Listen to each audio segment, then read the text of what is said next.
হ্যাঁ মামা, আব্বার ওষুধের টাকা তো লাগবো আজকের ভিতর, আমরা তো টাকা পাইতেছি না, একটু দেখেন না মামা। বলবো না? ও আচ্ছা ঠিক আছে, থাক তাহলে।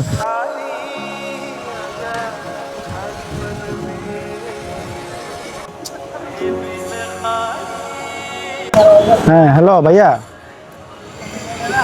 তোরা তো কইছিলাম আব্বা অসুস্থ, ওষুধপাতি নাই ঘরে, এখন কিছু টাকা দিবি, কারো কাছে পাইতেছি না টাকা। আমার কাছে তো এখন অত টাকা টোকা নাই। আজকে তোর ভাবির সাথে বলছি শপিং এ যাবো, তোর ভাবিরে কথা দিয়ে দিছি। তো আব্বা তো আমার একার না, তোরও তো আব্বা, তাই না? দিবি না টাকা কিছু তুই?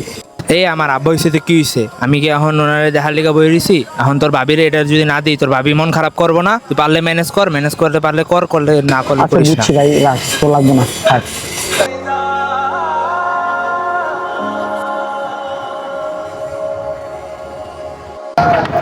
এই কি রে, কি হয়েছে? মন খারাপ কে তোর? আর কইছে বন্ধু, আব্বু অসুস্থ তো বুঝছস, টাকা টোকা নাই, ওষুধ কিনতে পারতেছি না। থাক বাদ দে বন্ধু, আমি যাই গা। এই এদিকে আয়। এই ধর, তোর বাবার ওষুধ কিনে নিস। বন্ধু আমার টাকা লাগবে না, রাখ তোর কাছে রাখ। যা চিকিৎসা করা। দেখ গেঞ্জামের জায়গায়, আর এখন তোর বাবা অসুস্থ, এখন আমার বাবা অসুস্থ হলে কি তুই আমাকে হেল্পটা করতি না? থাক তাহলে, পরে জানাস বিষয়টা কি হয়।